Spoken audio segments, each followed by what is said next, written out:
Bom dia, meus irmãos. Vamos começar hoje nossa escola dominical de forma totalmente diferente.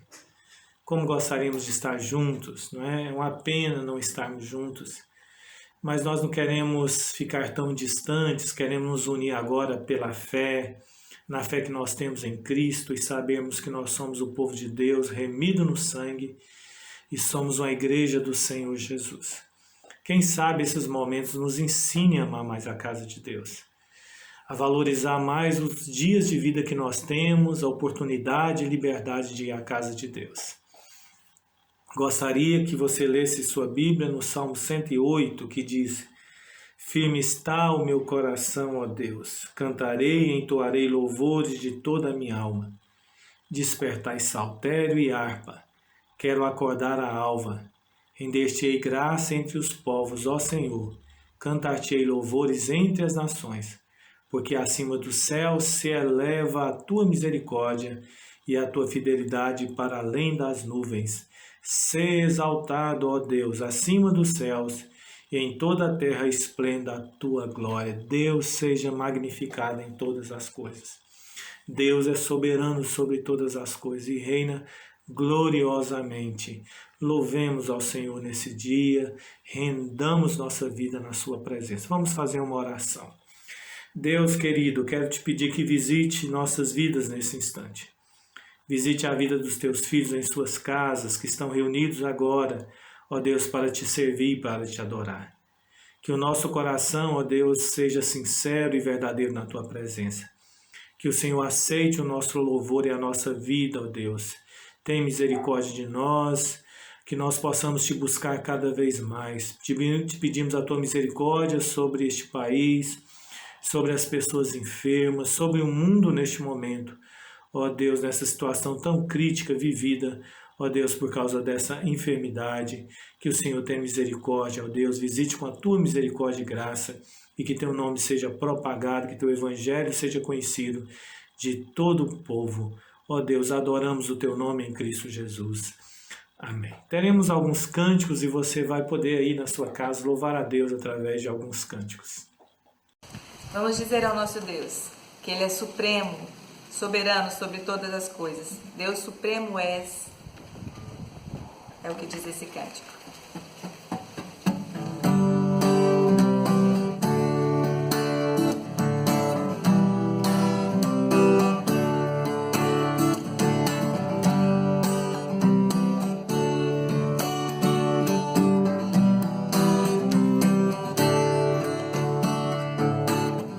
Deus supremo és, soberano em glória,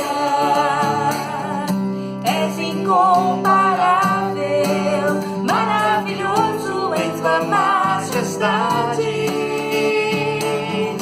Deus supremo és, soberano em glória, és incomparável,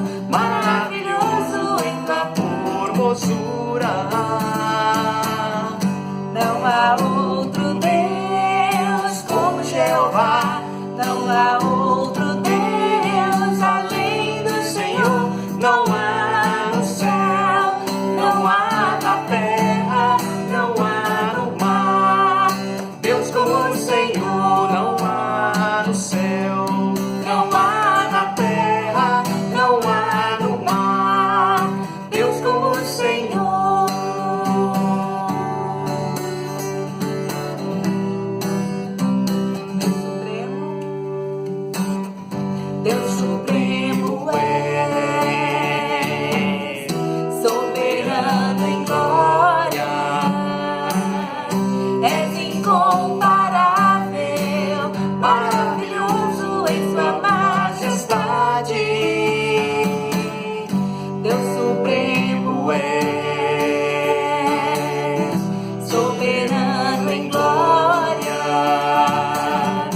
Cantai ao Senhor um cântico novo, cantai ao Senhor todas as terras, cantai ao Senhor, bendizei o seu nome, proclamai a sua salvação, anunciai entre as nações a sua glória, e entre todos os povos as suas maravilhas, porque grande é o Senhor, muito digno de ser louvado, mais temível do que falsos deuses. Glória e majestade estão diante dele, força e formosura no seu santuário. Glória e majestade estão diante dele, força e formosura no seu santuário.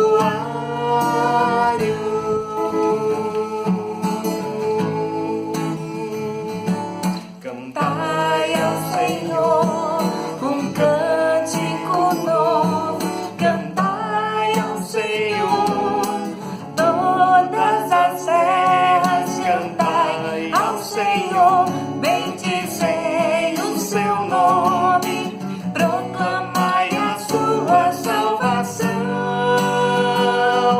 anunciai entre as nações a sua glória, e entre todos os povos as suas maravilhas, porque grande é o Senhor, muito digno de ser louvado, mais temível do que falsos deuses. Glória e majestade estão diante dele, força e formosura no seu santuário. Glória e majestade estão diante dele, força e formosura no seu santuário.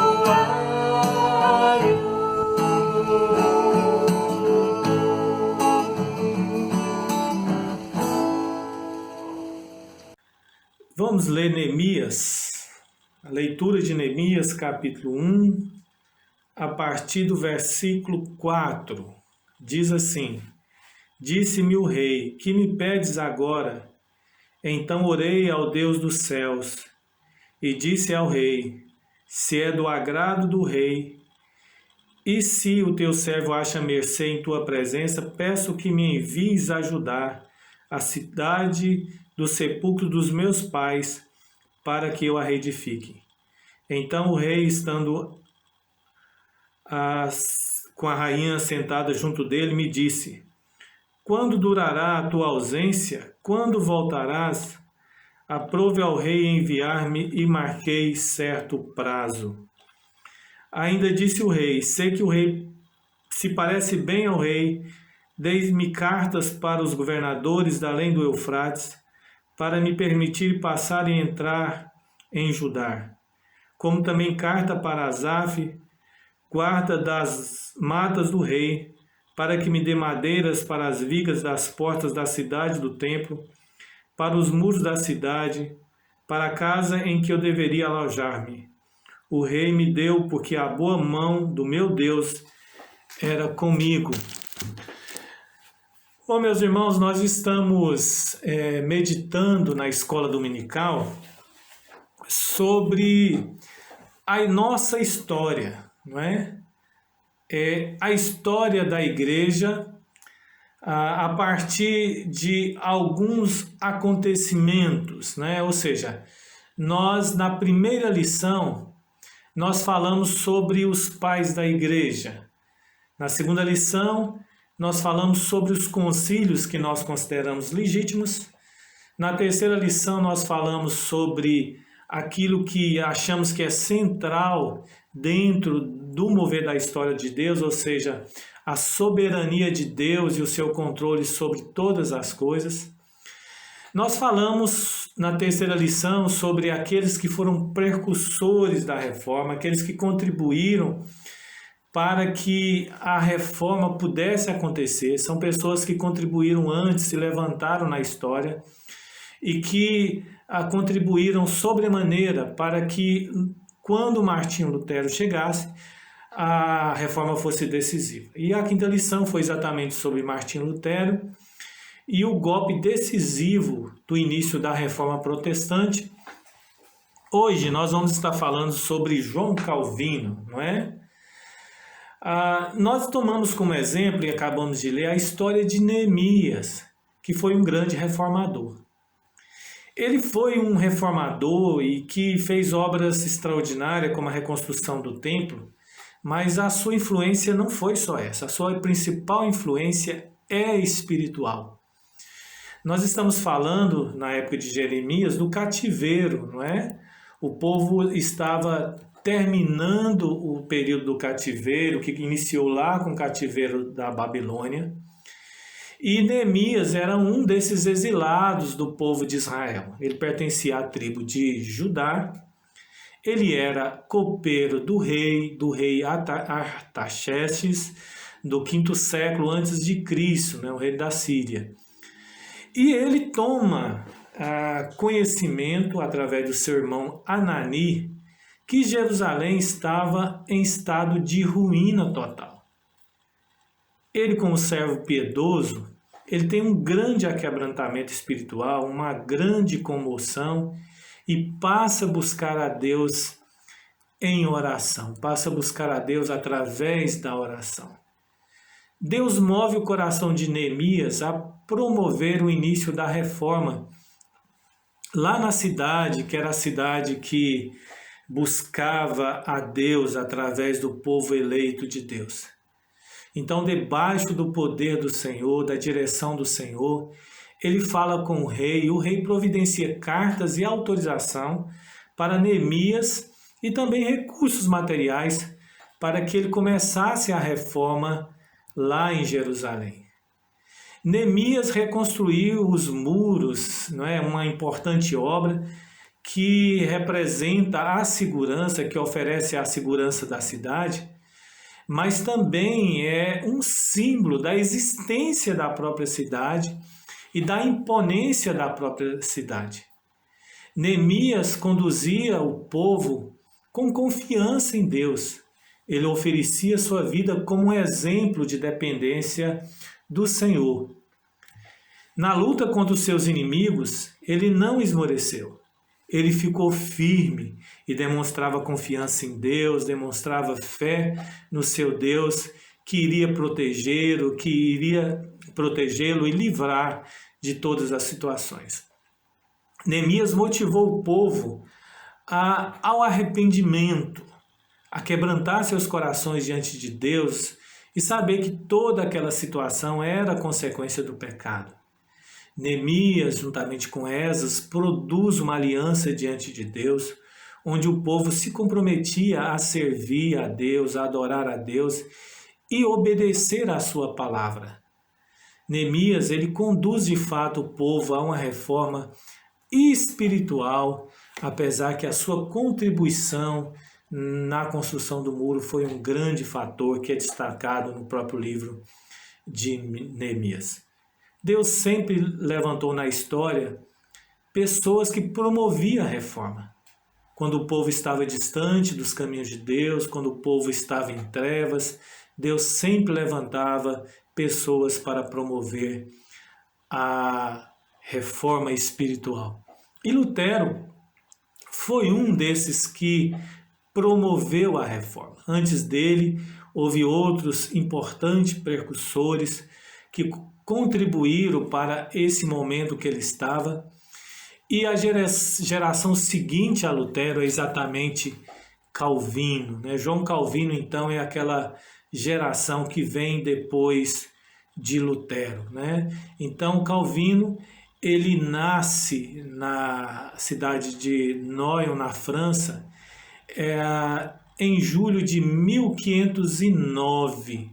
Calvino, ele estudou teologia em Paris E Calvino, ele pretendia ser sacerdote, ou a se dedicar ao sacerdócio.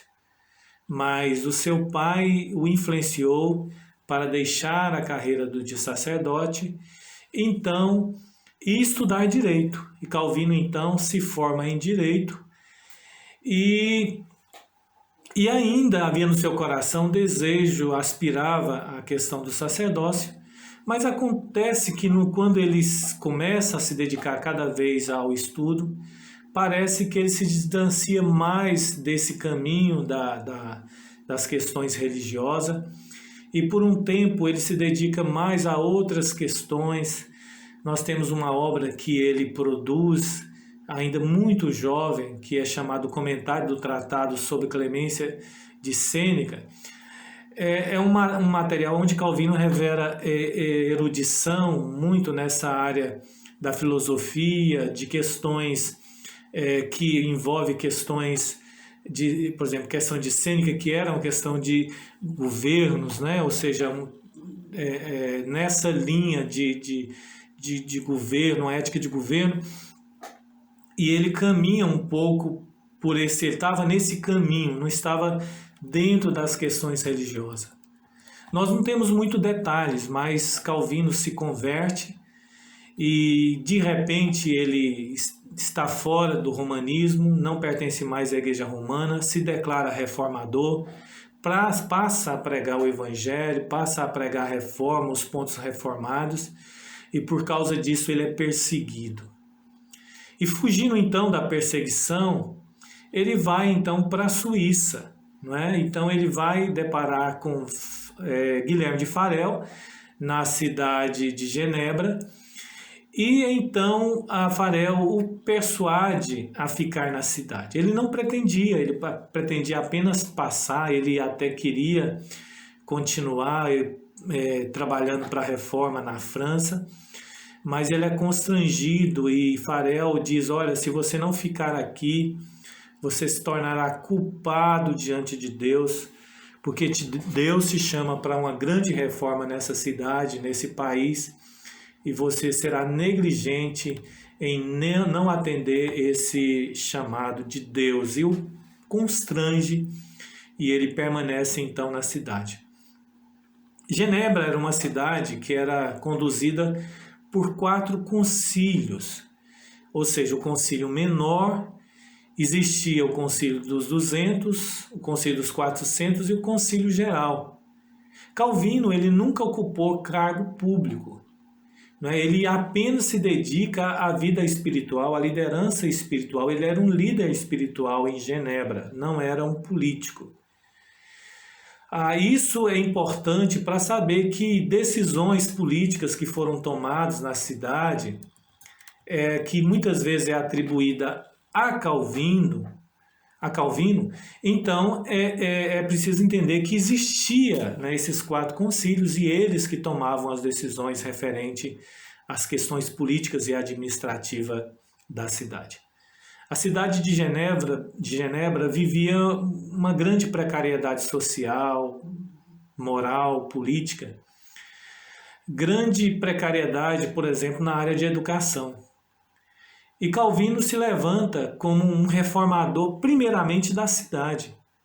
Um grande reformador das questões espirituais da cidade, através da pregação fiel da palavra de Deus. E depois ele se torna um reformador influente em todo o mundo. A reforma ali não foi muito simples. Calvino ele vai enfrentar várias oposições. Chega um momento que, devido às lutas, os embates, ele e Farel foram expulsos da cidade, isso em 1538. Mas a cidade viu e sentiu que não foi uma boa escolha e que precisava realmente de Guilherme de Farel e de Calvino na cidade, e o chama de volta. Primeiro Farel volta, e Calvino, então, é persuadido novamente por Farel e volta à cidade em 1941 e não sai mais de lá e se torna um grande reformador naquela cidade e através dela em vários lugares do mundo.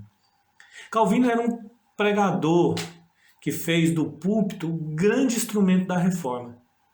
Através do preparo para os o púlpito para a pregação, e esse aprimoramento deste preparo foi responsável pela produção, por exemplo, dos seus muitos escritos, como seus vários comentários dos livros da Bíblia. E vários outros escritos que influenciou muito a reforma protestante pelo mundo, como as Institutas de João Calvino. E ele esteve nessa posição de pregador no púlpito, né, e dirigindo o púlpito da cidade por 23 anos até a sua morte. Então nós temos em Calvino um grande instrumento da propagação da reforma protestante em todo o mundo ocidental por causa da erudição dos seus escritos. Temos, por exemplo, as instituições da religião cristã, as Institutas de Calvino, que passou a ser a grande base teológica e doutrinária para a defesa da reforma em todo o mundo.